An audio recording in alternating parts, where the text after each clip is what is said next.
Depuis quelques jours, une véritable chape de plomb s'abat sur des associations au Burkina Faso. Santé, lutte contre le VIH, défense des droits des femmes ou des enfants. Des pans entiers de l'action sociale sont désormais paralysés. Dans un communiqué daté du 21 avril, le ministre de l'Administration territoriale et de la Mobilité a annoncé la suspension de 359 associations en raison du non-renouvellement de leurs instances, en violation de leur statut et de leur règlement intérieur et aussi de la législation en vigueur. Durant cette période de suspension, seules les démarches visant à régulariser leur situation sont autorisées. La levée de la suspension interviendra uniquement avec la délivrance pour chaque association concernée d'une attestation de renouvellement officiel. Donc, dans le cadre du gouvernement, le régime invoque la lutte contre le financement du terrorisme ou une exigence de transparence. Officieusement, pour les observateurs ou les organisations comme Amnesty International, il s'agit d'un coup de balai visant à supprimer tout contre-pouvoir et tout narratif divergent. Cette purge des associations arrive en tout cas dans un climat de défiance après le rapport de l'ONG Human Rights Watch du 2 avril dernier, rapport accablant sur plus de 300 pages et qui évoque un bilan très lourd, un bilan de 1800 civils tués en 2 ans, à la fois par les djihadistes du JNIM, mais une majorité de civils tués par les forces armées burkinabées selon Human Rights Watch. Face à ces accusations, la réaction de Ouagadougou ne s'est pas fait attendre. Le gouvernement burkinabé dénonce un tissu de mensonges et une tentative de déstabilisation. Faut-il voir dans la suspension de ces associations un lien de corrélation avec le rapport de Human Rights Watch ? Après l'interdiction des partis politiques et la mise sous tutelle bancaire des fonds des ONG, les leaders militaires du Burkina Faso sont-ils en train de démembrer la société civile ou font-ils simplement un nettoyage nécessaire dans le milieu associatif, comme l'affirme le Premier ministre burkinabé? On en parle dans cette émission avec notre invité Didier Ouedraogo, qui est enseignant et militant des droits humains. Bonjour Didier. Bonjour, monsieur Fabrice, monsieur Wino. Bonjour. Merci d'être avec nous aujourd'hui pour parler donc de ce sujet sur la suspension de plusieurs centaines donc d'associations au Burkina Faso. Avant de rentrer dans le vif du sujet, j'aimerais qu'on écoute la justification qui en a été donnée par le Premier ministre burkinabé. Vous savez, aujourd'hui, les grandes réformes qui sont opérées ont un seul objectif, c'est d'assainir le milieu des organisations de la société civile. Quand on vous donne le nombre d'associations et d'ONG au Burkina Faso, vous tombez à la renverse. On se demande que font ces associations, que font ces ONG. Nous avons des associations, des ONG dont on ignore la source de financement, dont on ignore les programmes d'activité. On va mettre fin à cela. Chaque ONG doit travailler de façon transparente. Aucune association ne va être un cheval de Troie pour qui que ce soit. Alors vous rassurez, vous savez, aujourd'hui... Voilà, le Premier ministre Rim Talba, Jean-Emmanuel Ouedraogo. Alors Didier Ouedraogo, est-ce que vous êtes convaincu par les arguments avancés par le pouvoir burkinabé? Merci de me dire autour de ce sujet important. Bon, il faut partir toujours de ce qu'est la société burkinabé.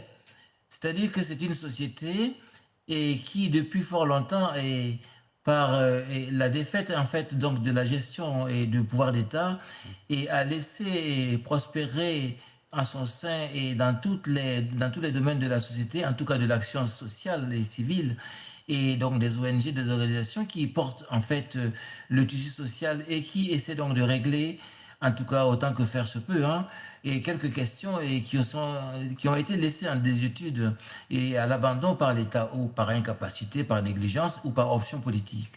Alors, je pense qu'il est évident que tout le monde peut constater, et le Burkina ne fait pas exception, et d'un point de vue de l'Afrique de l'Ouest, en tout cas tout le moins, dans tous ces pays, il y a donc des centaines d'ONG, il y a des centaines d'organisations sociales. Et le tissu social en général, où l'équilibre social précaire même en tant que tel vit et résiste justement. L'implosion résiste parce qu'on a aussi ce tissu social. En d'autres termes, il faut quand même peut-être prendre le soin de penser ce que veut dire et ces sociétés. C'est-à-dire que arriver au point donc de sortir un décret et qui dit, bon voilà, on vous donne tant de moments. D'abord, on a obligé, et par ce décret, qui a été adopté, je pense, en novembre 2025, et donc en obligeant chaque organisation à convoyer ses fonds dans une seule caisse, c'est-à-dire la banque de dépôt du Trésor burkinabé. Bon, c'est déjà un fait, parce que ici, on est en train donc de nier la possibilité et le droit de chaque association de disposer de ces fonds et de les utiliser de manière responsable. Ce que la mesure ici laisse penser, c'est que les associations, autant que faire se peut, en fait, toutes sont irresponsables et toutes sont soupçonnées donc d'irrégularité, de mauvaise gestion. C'est un soupçon quand même qui est assez grave quand on pense que, comme je disais au début, la société repose en partie sur des choses comme ça. Et c'est toutes les sociétés africaines et toutes les sociétés néocoloniales qui ont germé et les sociétés donc, qui ne peuvent pas, de point de vue politique, régler toutes les questions, reposent sur ces affaires-là. Il suffit seulement de regarder un peu les différents domaines dans lesquels interviennent ces organisations.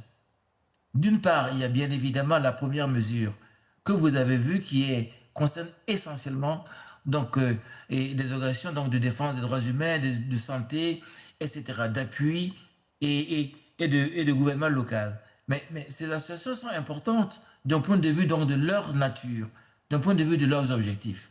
On peut comprendre, on peut comprendre aisément que ces organisations ne sont pas dans la conformité de ce que nous avons pu, ou de ce que nous voyons en Europe ou ailleurs, où on doit rendre des comptes, etc. On peut comprendre ces éléments-là, qui sont des éléments de faiblesse. Mais de là à faire une extrapolation et à poser de manière purement, je dirais, et comment dirais-je, de manière lapidaire, de manière caricaturale plus précisément, donc des exigences que ces organisations ne peuvent pas respecter, c'est porter un coup réel à leur propre nature et à leurs activités. Oui. Est-ce qu'il n'est pas... Voilà déjà un diagnostic. Est-ce qu'on n'aurait pas pu faire autrement, puisque de toute façon, il y a eu un décret. Ce décret laissait penser qu'on donne des délais aux gens. Mais quand on commence à faire autant de ménage dans une société, et à mon humble avis, j'aurais pensé qu'on prendrait des dispositions pour remettre tout le monde, pas sous la forme de décret administratif, mais sous la forme d'accompagnement, si tant est vrai qu'on pense que les sociétés et les organisations qui sont là sont pour aider les uns et les autres. Mais comme de toute façon le soupçon est de base, qui est un soupçon donc de financement du terrorisme, qui est un soupçon donc de faire de relais sur l'impérialisme international, etc., le tour est joué. On a déjà, avant même donc de vérifier ou de prendre des dispositions idoines pour vérifier la réalité donc de ces organisations, on les a déjà presque condamnés en les obligeant à faire ce que l'État veut. Et ça, c'est quand même un manque de liberté, je pense. On aurait pu les accompagner autrement, parce que de toute façon, les conséquences donc d'une telle mesure vont être extraordinairement importantes. Alors, Voilà un peu. l'argument de la lutte contre le financement du terrorisme est donc central dans ce discours de Ouagadougou, du pouvoir du moins. Est-ce que c'est un risque qui est documenté dans le milieu associatif burkinabé? Est-ce que cette situation d'avoir des associations qui seraient, comme le dit le Premier ministre, le cheval de Troie d'intérêts étrangers, est-ce que c'est documenté? Est-ce que c'est prouvé dans le milieu associatif? Alors, le milieu associatif, moi j'en fais partie, puisque de toute façon je fais partie aussi donc, du mouvement burkinabé de droits de l'homme et des peuples. Et nous savons bien évidemment, toutes les associations fonctionnent sur des bases diverses, à savoir d'abord un appel pour fonctionner, un appel donc des fonds publics de l'État et aussi donc un appel de fonds étrangers. Bon, de là à extrapoler pour dire que les fonds qui viennent de l'étranger sont des fonds qui alimenteraient donc le terrorisme, Bon, le tour de passe-passe est trop facile, à mon sens. Pourquoi? Parce que tout simplement, les organisations qui ont financé le terrorisme, et si les preuves sont données, mais on donne les preuves et on les dissout. On donne les preuves et on les dissout. C'est-à-dire, devant le public, devant témoins, devant l'opinion nationale et internationale, on porte les preuves que ces organisations-là ont financé le terrorisme et que de ce fait, elles ne méritent plus donc de vivre telles qu'elles se sont installées dans la société. Là, il y a des arguments que personne ne peut récuser. Mais de là à faire donc une espèce donc de... On a bien vu quand même le discours au débat. C'est de dire il y a trop de personnes, il y a trop d'organisations. Donc, et on ne peut pas comprendre comment elles fonctionnent, on n'a pas de rapport d'activité. Mais soyons sérieux un instant. Le MPSR a donné son rapport d'activité à qui? Le MPSR a pris un pouvoir, a rendu compte de quoi? Quel est son programme en tant qu'organisation politique pour la société burkinabé? Mais il faut repartir sur des bases. On peut réclamer ce qu'on veut à la société burkinabé. Mais que rend le pouvoir comme compte au peuple burkinabé? Il Est-ce faut déjà poser cette question, elle est fondamentale. C'est tellement facile de poser, de voir toujours le problème ailleurs qu'en soi. Et ça, je pense que c'est une rhétorique quand même à laquelle on est assez habitué et ça commence à être assez pernicieux comme attitude de gouvernance. Didier Ouedraogo, il y a aussi les partis politiques qui sont désormais donc suspendus. En tout cas, leur activité a été aussi suspendue. L'impératif sécuritaire, la menace djihadiste notamment, peut-elle justifier d'écarter toute forme de contestation, toute forme de remise en question, notamment celle venant de la société civile? Alors, la question est intéressante. Vous savez, le problème des partis politiques, on doit se rappeler qu'en 2023, il y a eu une espèce donc de mémorandum pour rappeler ce que doit être un parti politique, une organisation, etc. Et il y a eu un grand document qui est sorti donc du MPSR. C'est eux qui ont pondu le document pour donner donc à chaque organisation et type d'organisation sa place dans la société. Passé 1 an et demi après, on dit, oui, ben, ces partis n'ont plus de droit d'existence, il faut les liquider. Parce que de toute façon, on n'en a pas besoin et puis c'est les fauteurs de troubles donc de la cohésion. De deux choses l'une. Il faut savoir quand même que soit on veut faire porter l'échec aujourd'hui de la gestion donc de la crise, donc de la lutte contre le terrorisme à des gens qui ne sont plus sur la scène, parce que de toute façon, les partis politiques ont été dissous et que nombre de transfuges d'ailleurs de ces partis ont rejoint le MPSR pour lui servir. Ça veut dire tout ce que ça veut dire.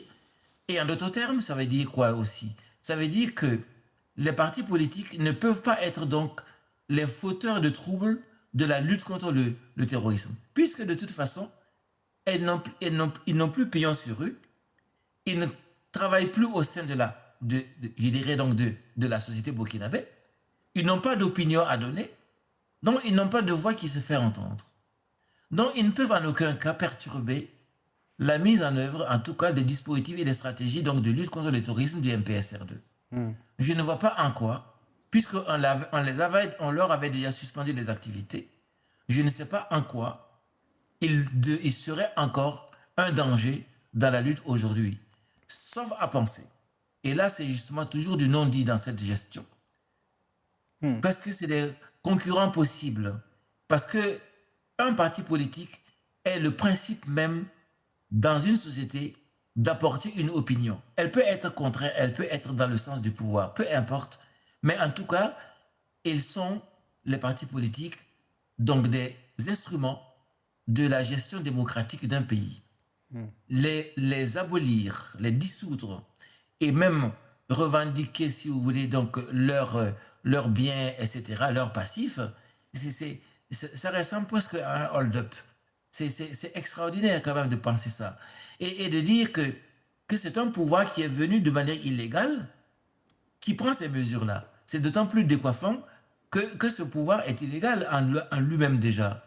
Et de prendre des mesures sur des choses, sur des partis politiques qui ont une existence légale dans un pays, puisqu'ils sont venus trouver ces partis politiques-là. On peut leur reprocher tout et tout ce qu'on veut. On peut leur reprocher d'avoir peut-être dévoyé les consultations électorales. On peut les accuser de régionalisme, tout ce qu'on veut. On peut dire plein de choses que beaucoup de gens, beaucoup de citoyens, beaucoup de militants et beaucoup de politistes ont dénoncé même dans la gestion des partis politiques avant l'arrivée du MPSR. Ce n'est pas un secret de polichinelle. Ces analyses ont été faites dans notre pays. Donc le MPSR n'apporte rien si ce n'est que donc de dérouler son programme politique à travers cette suppression des partis politiques. Parce que nous avons tous compris, moi-même qui vous parle, on a diffusé, on a fait publier des articles sur le point de vue donc de l'élection, de l'électoralisme dans notre pays, sur la participation des partis politiques et la progression et les régressions que ces partis politiques ont permis ou pas dans notre pays sur un long cours. Donc, ces leçons-là ont été tirées il y a longtemps. On n'a pas besoin donc d'un parti militaire, entre guillemets, qui vient nous donner la leçon comme si on n'avait rien compris dans la marche de notre pays. Les partis politiques sont tout à fait, ont été, parce que le débat était permis et qu'on pouvait aussi leur donner un point de vue qui était contraire à leur propre comportement. Ça a eu lieu et j'aurais parié que si on avait continué dans cette trajectoire, mais on serait peut-être un peu plus loin que de voir la régression dans laquelle nous pataugeons aujourd'hui. Alors, au début du mois d'avril, il y a eu ce rapport de l'ONG Human Rights Watch qui parlait de 1800 civils tués au Burkina Faso sur la période 2023-2025.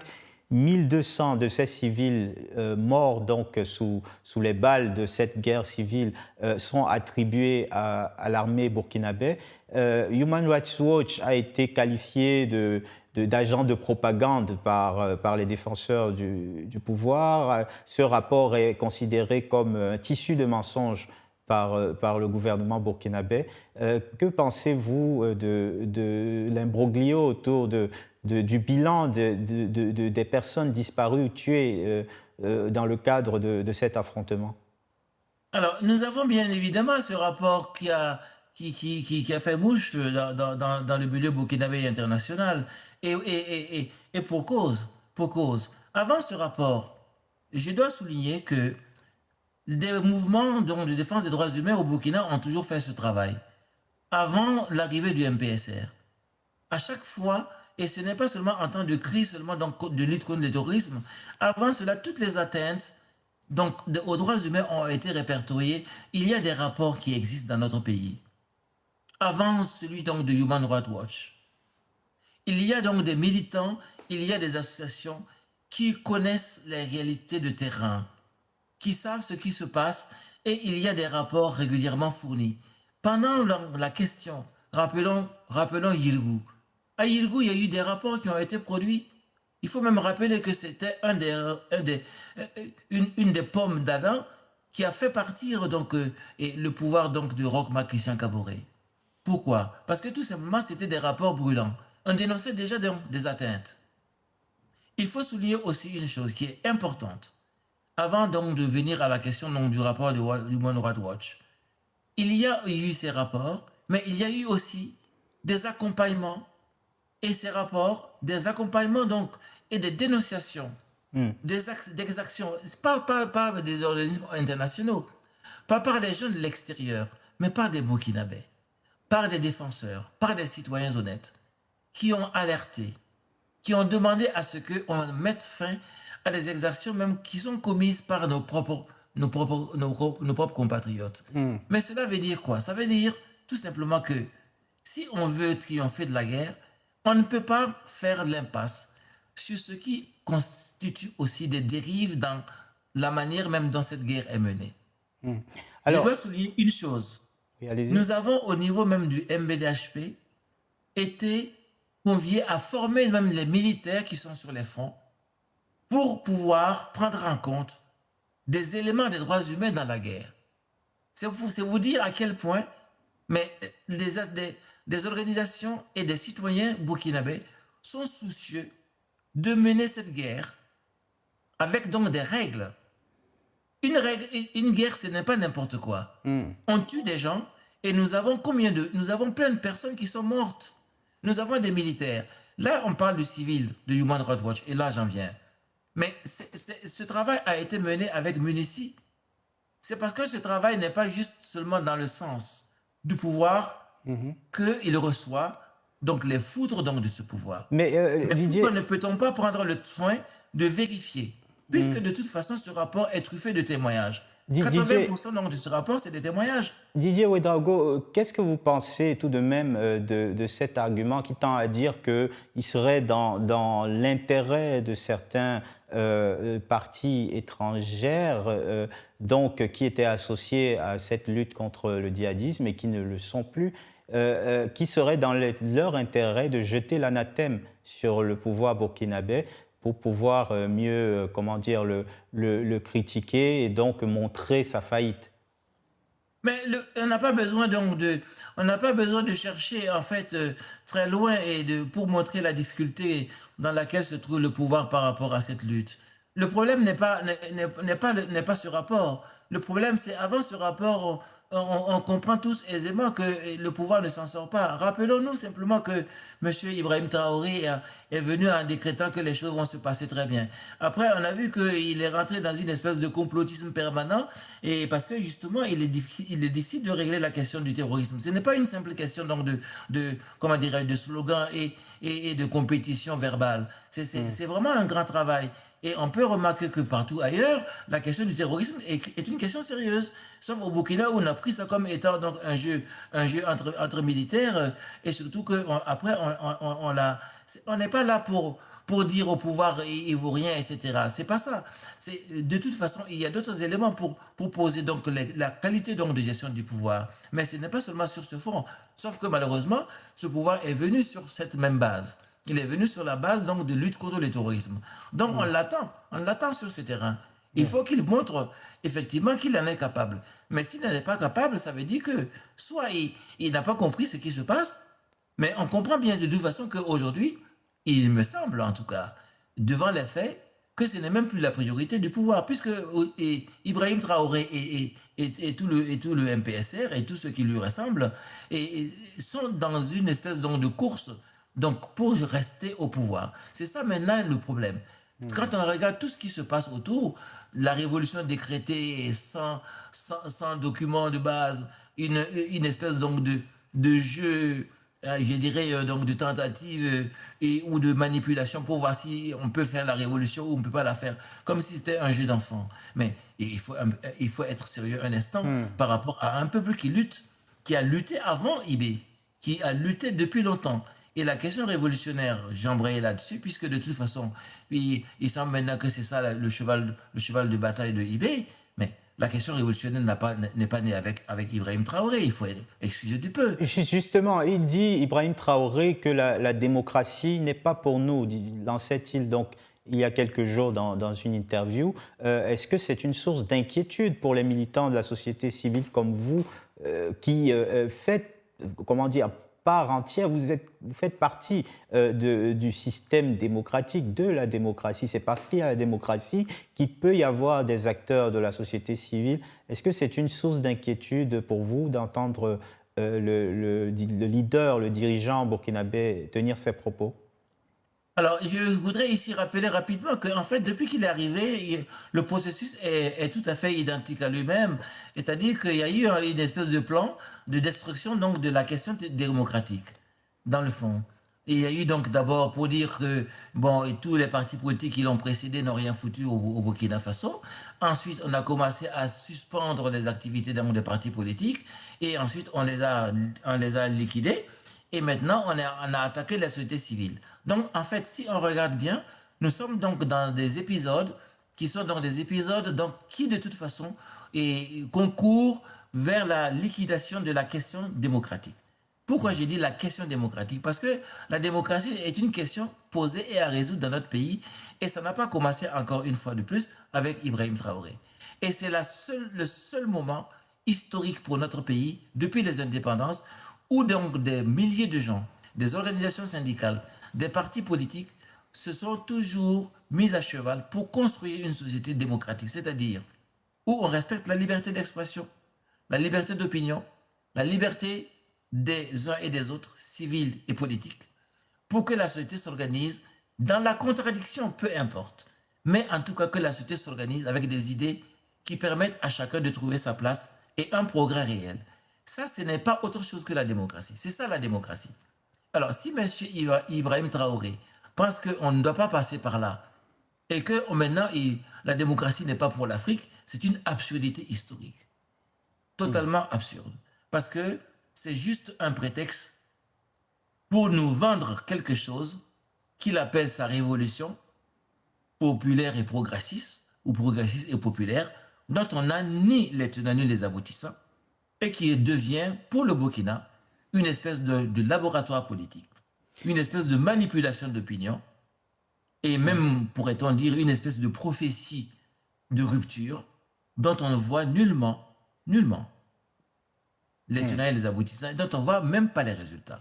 Alors, Si les résultats, je termine en un mot, si les résultats, c'est juste donc la phraséologie dite révolutionnaire, si les résultats, c'est des entreprises et qu'on met ici et là qui ne fonctionnent pas et de toute façon qui ne posent aucune artère principale, c'est-à-dire une vision précise de là où va la société. Si la révolution, c'est toujours garder cette jeunesse dans la difficulté, les étudiants dans la difficulté, la jeunesse désœuvrée, les travailleurs en ponction permanente pour un effort de guerre dont on ne voit pas les résultats. Si c'est tout ça qui s'appelle révolution, mais je pense que ou bien démocratie et à la idée, bon, encore que le mot ne lui paraît pas tout à fait réussi, si c'est tout ça la révolution, mais il y a vraiment rien à attendre. C'est alors, même plutôt très inquiétant. Didier Ouedraogo, concrètement sur le terrain, quelles sont les conséquences directes sur les populations de cette suspension des associations et aussi pour les militants associatifs mobilisés dans ces associations? Mais la conséquence, vous la devinez dans la question.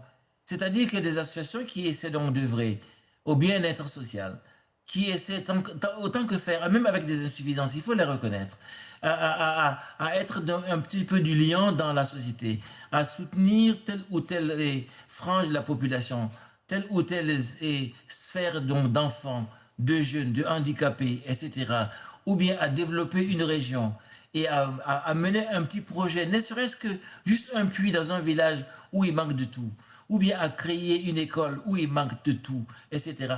Toutes ces associations sont des associations qui vont arrêter leurs activités. Donc, on peut imaginer.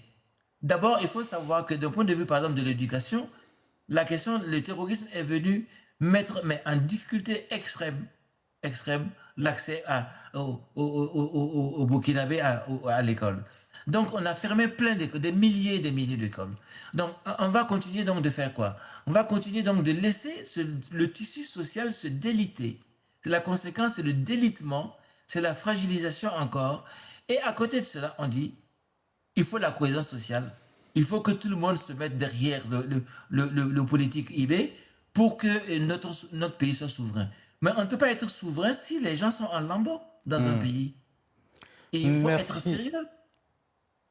Merci beaucoup Didier Ouedraogo pour cette intervention. Vous êtes enseignant et militant des droits humains. Merci d'avoir réagi donc sur cette question de la suspension des associations au Burkina Faso.